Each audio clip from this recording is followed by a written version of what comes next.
জামায়াত চরমোনাই হেফাজত সহ সকল দলের ঐক্য নিয়ে যা জানালেন ডক্টর ফয়জুল করিম। তো চলুন দর্শক ভিডিওটি শুরু করি।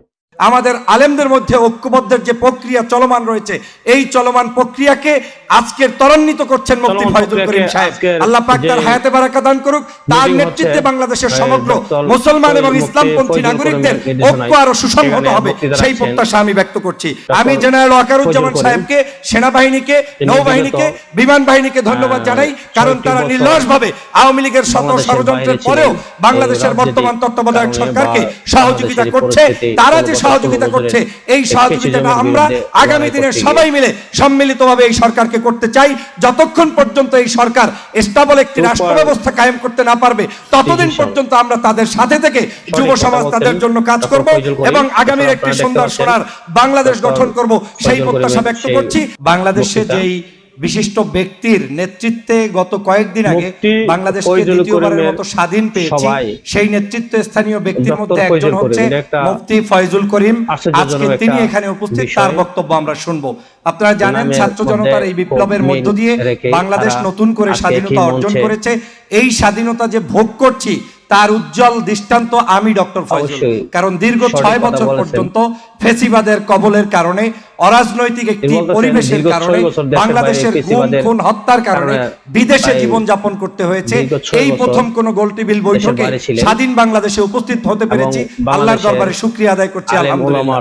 আজকের এখানে বাংলাদেশে যে ঐক্যবদ্ধ সরকার থাকলে, দেশীয় সরকার থাকলে যে মানুষের বিজয় হয়, তার উজ্জ্বল দৃষ্টান্ত হচ্ছে, আপনারা জানেন যখন বাংলাদেশের রেমিটান্স যোদ্ধা 57 জন ব্যক্তি বিদেশের কারাগারে বাংলাদেশের মুক্তি আন্দোলনে অংশগ্রহণের কারণে তারা গিয়েছিলেন, তখন এই দেশের সরকার বলেছিল যারা কারাগারে গিয়েছে ওই দেশের দোষের কারণে গিয়েছে, তাদের মুক্তিতে সরকার কোনো কাজ করবে না।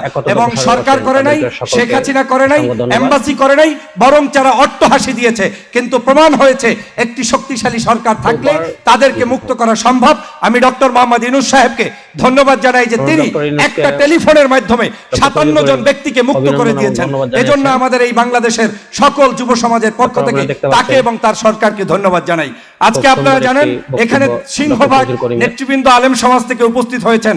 আমাদের আলেমদের মধ্যে ঐক্যবদ্ধের যে প্রক্রিয়া চলমান রয়েছে, এই চলমান প্রক্রিয়াকে আজকের ত্বরান্বিত করছেন মুফতি ফয়জুল করিম সাহেব। আল্লাহ পাক তার হায়াতে বারাকা দান করুক। তার নেতৃত্বে বাংলাদেশের সমগ্র মুসলমান এবং ইসলামপন্থী নাগরিকদের ঐক্য আরো সুসংহত হবে, সেই প্রত্যাশা আমি ব্যক্ত করছি।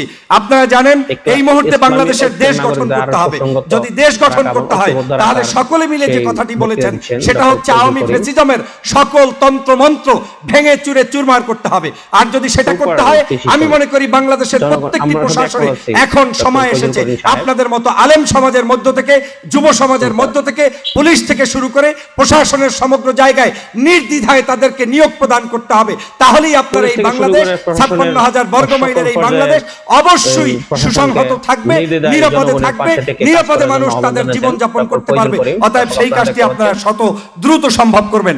আমি জেনারেল ওয়াকারুজ্জামান সাহেবকে, সেনাবাহিনীকে, নৌবাহিনীকে, বিমান বাহিনীকে ধন্যবাদ জানাই, কারণ তারা নির্লসভাবে আওয়ামী লীগের শত ষড়যন্ত্রের পরেও বাংলাদেশের বর্তমান তত্ত্বাবধায়ক সরকারকে সহযোগিতা করছে। তারা যে সহযোগিতা করছে, এই সহযোগিতাটা আমরা আগামী দিনে সবাই মিলে সম্মিলিতভাবে এই সরকারকে করতে চাই।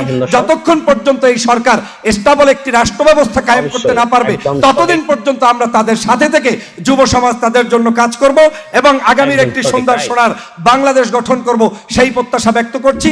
আজকের এই সাংবাদিক সমাজ যারা আজকের নিরপেক্ষতার দৃষ্টিতে লিখছেন, বলছেন, করছেন, এই নিরপেক্ষতা আগামী দিনেও যাতে কোনো সরকার আসলে সেটার যাতে পরিবর্তন না হয়, সেই প্রত্যাশা ব্যক্ত করছি। সবাইকে ধন্যবাদ জানিয়ে আমার বক্তব্য এখানেই শেষ করছি। আল্লাহ হাফেজ। আসসালামু আলাইকুম ওয়া রাহমাতুল্লাহি ওয়া বারাকাতুহু। ধন্যবাদ জানিয়েছি। দর্শক, আমার ভিডিও যদি ভালো লাগে অবশ্যই একটি লাইক এবং শেয়ার করবেন। সবাই ভালো থাকবেন, সুস্থ থাকবেন। এখানে বিদায় নিচ্ছি। আল্লাহ হাফেজ।